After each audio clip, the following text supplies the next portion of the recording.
अस्सलाम स्टूडेंट्स, आज का जो हमारा टॉपिक है वो है एरिक्सन की psychosocial theory of development. Erikson ने कहा था कि इंसान की डेवलपमेंट जो है वो बर्थ से लेकर डेथ तक 8 स्टेजेस पर मुश्तमिल होती है और उन 8 स्टेजेस में हर स्टेज पर वो एक कन्फ्लिक्ट को फेस करता है।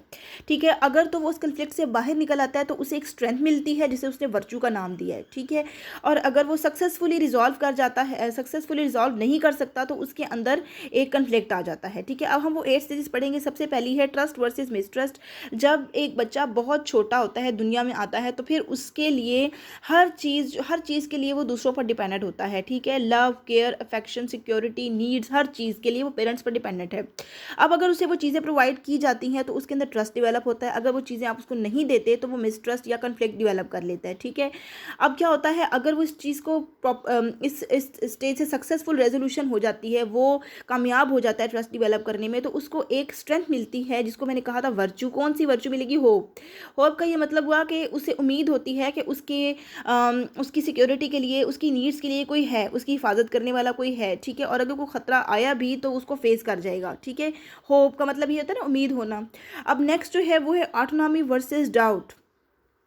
अब इसमें ये होता है कि वो बच्चे जो हैं वो खुद से कोई काम करना चाहते हैं। ठीक है, अब वो अपने एक्शंस जो हैं वो खुद कर सकते हैं।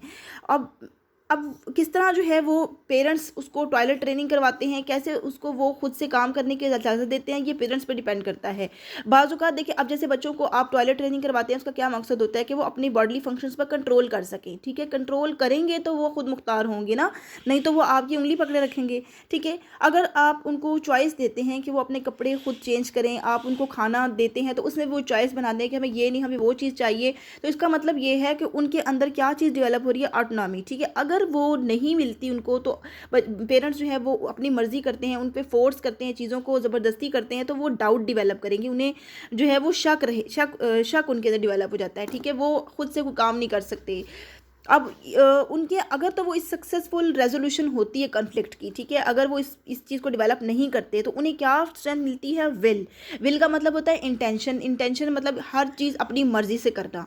ठीक है, अपनी मर्ज़ी से, इरादे से कोई काम करना। ठीक है, तो जाहिर है कि जब आप उन्हें इजाज़त देंगे तो वो उनके अंदर वो ऑटोनॉमी डेवलप होगी। अगर आप उन्हें वो काम नहीं करने देंगे तो उन पर अपनी चॉइस ही फोर्स करते रहेंगे तो वो क्या चीज़ डेवलप करेंगे? डाउट। ठीक है, कि हम शायद इतने निकम्मे और नाअहल हैं कि हम कर नहीं सकते। उसके बाद है it is initiative versus guilt. Initiative का मतलब होता है खुद से कोई एक्शन लेना। ठीक है, अब जैसे बच्चे खेल रहे होते हैं, अक्सर बच्चों को आपने देखा होगा, वो कहते हैं अगर हम रूल्स डिसाइड करेंगे, हम बताएंगे कैसे खेलना है, क्या करना है। इनिशिएटिव का मतलब होता है खुद से कोई एक्शन लेना। ठीक है, स्टार्ट करना कोई काम को। अब बहुत से बच्चे जो है वो पेरेंट्स को दिखाते हैं, ये देखिए मैंने कैसे किया काम, ये देखिए। अब अगर पेरेंट्स का कोल्ड रिजेक्टिंग एटीट्यूड होता है तो वो बच्चे क्या डेवलप करते हैं? गिल्ट। ठीक है, ठीक है, ये शायद मैंने काम सही से नहीं किया, मैं कर नहीं सकता, मैं कर नहीं पाऊंगा। ठीक है, अगर तो पेरेंट्स उसको अटेंशन देते हैं कि उसने बहुत अच्छा काम किया, उसने इनिशिएटिव लिया, उसने एक स्टेप लिया खुद कोई काम करने के लिए, कंट्रोल कर, पावर एग्जर्ट करता है वो हर चीज़ के ऊपर, तो ठीक है। उसके अंदर कौन सी स्ट्रेंथ आएगी? पर्पज़। ठीक है, उसे पता चलेगा कि मेरी लाइफ का भी कोई पर्पज़ है, मैं भी कोई काम कर सकता हूँ, मैं भी कोई इनिशिएटिव ले सकता हूँ। और अगर वो ऐसा करने में फेल हो गया तो उसके अंदर क्या चीज़ डेवलप होगी? गिल्ट। ठीक है, अब नेक्स्ट स्टेज पर मूव करते हैं, वो है it is industry versus inferiority. Industry का मतलब होता है कोई नया काम करना, कोई नई चीज़ सीखना। ठीक है, अब बहुत से बच्चे, जैसे पहले कंप्यूटर आया था तो वो बच्चों को नहीं आता था, वो क्या फील करते थे? इन्फीरियॉरिटी, कि हमें ये काम नहीं आता। ठीक है, अब इसका मतलब ये होता है कि आप चीज़ों को मास्टर करें। अब हर एज पर हर टास्क कोई ना कोई नया आ जाता है, कोई ना कोई नई चीज़ आ जाती है, बच्चे उसको ऑपरेट करना सीख जाते हैं। ठीक है, मास्टरी, कंपिटेंस। अब मोबाइल जैसे बच्चे ऑपरेट कर लेते हैं। ठीक है, अब इतना बड़े बच्चे को अगर मोबाइल यूज़ करना नहीं आएगा तो वो क्या चीज़ फील करेगा? इन्फीरियॉरिटी। ठीक है, अब अगर वो इस सक्सेसफुल रेजोल्यूशन हो जाती है, इस स्टेज पर वो कन्फ्लिक्ट से बाहर निकल आता है, तो उसके अंदर कौन सी वर्च्यू डेवलप करेगी? कंपिटेंसी। कंपिटेंसी का मतलब ये है कि वो भी वो काम कर सकता है। ठीक है, इतना कंपिटेंट है वो कि वो इन चीज़ों को हैंडल कर सकता है। ठीक है, उसके बाद है it is identity versus confusion. ये जो आपकी जो स्टेज होती है 11 to 18 year, first year second year वाली एज। ठीक है, ये तो 6 to 11 10, ये जो 5th और 6th क्लास के बच्चे होते हैं। ठीक है, अब इसमें ये होता है कि आप जो है जब नया कॉलेज में आते हैं, आपको सब्जेक्ट सिलेक्शन में इशू हो रहा होता है, आपको ये नहीं पता होता हमने आर्ट्स रखना है, हमने साइंस रखना है, आप उसी कन्फ्यूजन में रहते हैं। ठीक है, अगर तो आपको पता है कि मैं क्या हूँ, मेरी नीड्स क्या है और मेरी जो है वो प्रेफरेंसेस क्या हैं, फिर तो इसका मतलब ये है कि आपकी आइडेंटिटी डेवलप है, ठीक है। अगर आप नहीं उन चीज़ों को सिलेक्ट कर पाते, आपको उसमें कन्फ्यूजन रहती है, तो आप में कन्फ्लिक्ट आता है रोल कन्फ्यूजन का, आपको अब समझ ही नहीं आ रही आपको क्या करना चाहिए, ठीक है।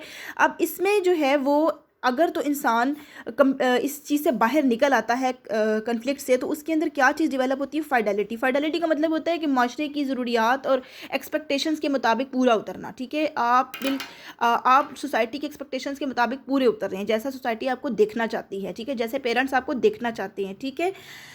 अब उसके बाद है it is intimacy versus isolation, ठीक है। अब ये स्टेज है जिसमें आप एक फैमिली लाइफ स्टार्ट करते हैं, आपको एक केयरिंग इंसान की ज़रूरत होती है, एक बॉन्ड की ज़रूरत होती है, आप एक फैमिली लाइफ स्टार्ट करते हैं, ठीक है।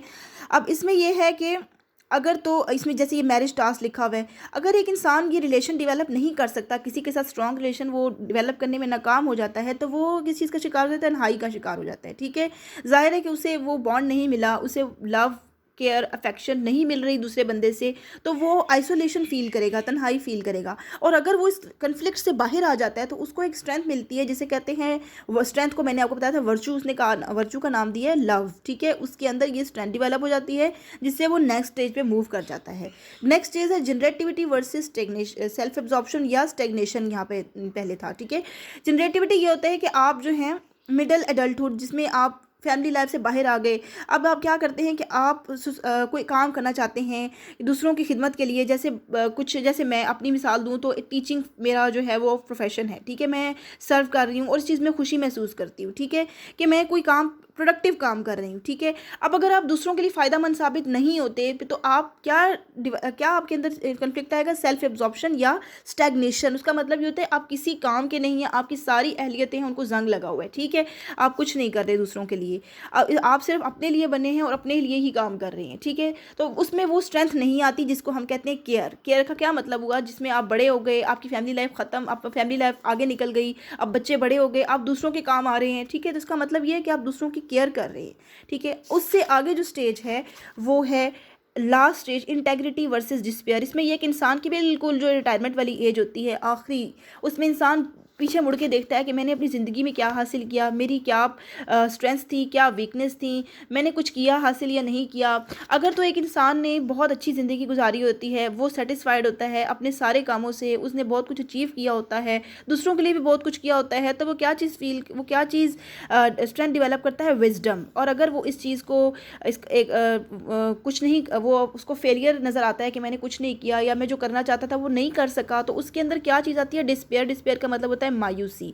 उसके अंदर ये कन्फ्लिक्ट आता है कि वो मायूस होता है, पीछे मुड़ के देख रहा है कि उसे कुछ नहीं किया, उसकी लाइफ का कोई मतलब नहीं था, कोई मकसद नहीं था, उसने लाइफ जो है वो ऐसे ही गुजार दी, ठीक है। तो ये इसकी स्टेजेस थी, जिसमें 8 स्टेजेस, उसने हर स्टेज पर एक स्ट्रेंथ बताई और उसने कन्फ्लिक्ट भी बताया और उसने कहा कि स्टेज वाइज इंसान जो है वो डेवलप करता है।